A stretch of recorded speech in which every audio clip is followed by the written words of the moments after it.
یہ راتیں اپنے اللہ سے رابطہ کرنے کے لیے کس طرح گزاریں، تو اس میں ایک بات تو یہ ہے کہ نفلی نماز، اور نفلی نماز جو ہے وہ جتنی طویل قرات کے ساتھ اور طویل رکوع اور سجدے کے ساتھ ہو سکے اتنا بہتر ہے۔ اگر کسی کو قرآن کریم کی لمبی صورتیں یاد ہیں تو وہ لمبی صورتیں پڑھے، قیام لمبا ہو، پھر رکوع لمبا ہو، پھر سجدہ لمبا ہو، اور اس میں اللہ تبارک و تعالیٰ نے یہ تقسیم رکھی ہے کہ رکوع کی حالت میں اللہ تبارک و تعالیٰ کی تسبیح و تقدیس اور حمد کے جتنے کلمات ہیں وہ جتنے ہو سکیں اس میں اللہ تعالیٰ کی حمد کی جائے، اس کی تسبیح اور تقدیس کی جائے۔ عام جو کلمہ رکوع میں ہمیں سکھایا گیا ہے وہ سبحان ربی العظیم ہے، تو وہی بار بار ادا کریں،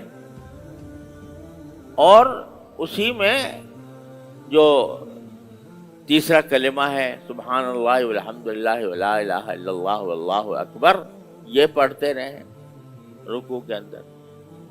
حمد کے جتنے کلمات ہیں سبحان اللہ وبحمدہ سبحان اللہ العظیم، یہ پڑھتے رہیں رکوع میں۔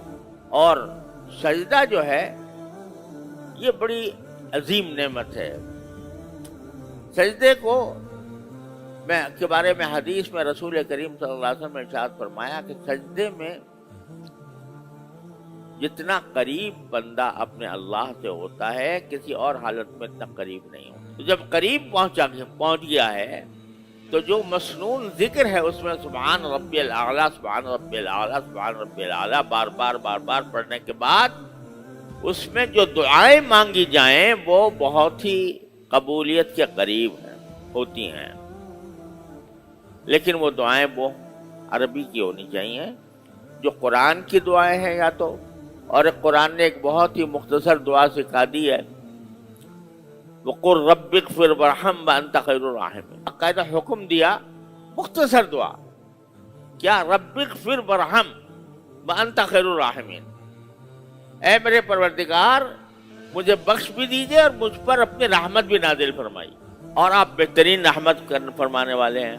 اتنا چھوٹا سا جملہ آخر سورت کے آخر میں وَقُلْ رَبِّ اغْفِرْ وَارْحَمْ وَأَنْتَ خَيْرُ الراحمین۔ ایک تو پہلی بات یہ ہے اس جملے کے اندر کہ ساری جتنی حسنات ہیں وہ ساری اس میں جمع ہو گئے، جو لفظوں میں اے اللہ میری مغفرت فرما، کیا مانا جو کچھ گناہ مجھ سے ہوئے ہیں معاف کر دیجئے، اگر وہ قبول ہو جائے، اور ہوگی کیوں نہیں ہوگی، انشاءاللہ مغفرت ہو گئی تو آدمی گناہ سے پاک ہو گیا۔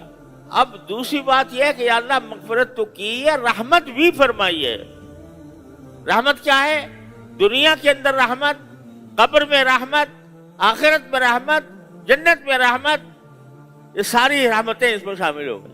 تو ایک مختصر سا جملہ خود اللہ تعالیٰ نے سکھا دیا، رب اغفر وارحم وانت خیر الراحمین۔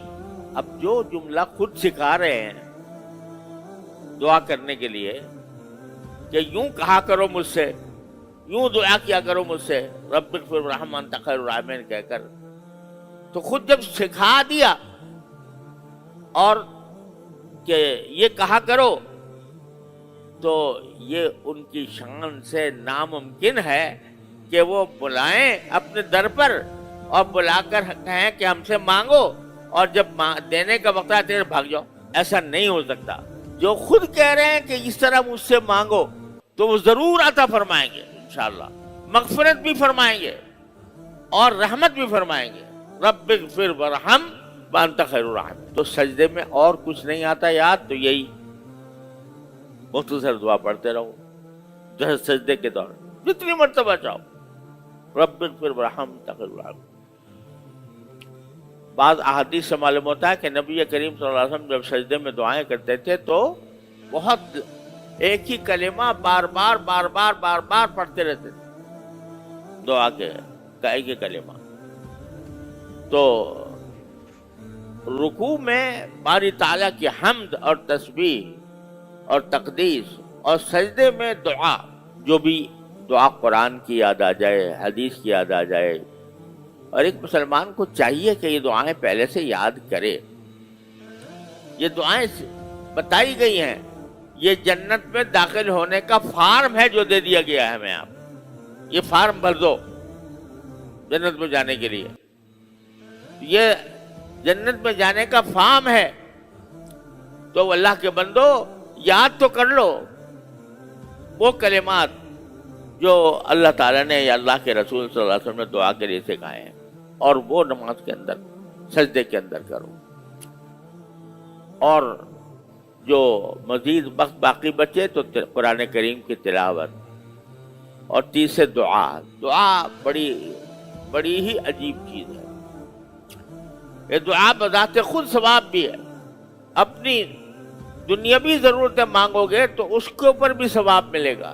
یا اللہ مجھے شفا دے دے، یا اللہ مجھے روزگار میں وسعت دے دے، یا اللہ مجھے فلاں چیز چاہیے وہ دے دے. دنیا کی چیز بھی مانگے گا بندہ تو اس کو ثواب تو فوراً مل جائے گا دعا کا. تو دعائیں مانگے.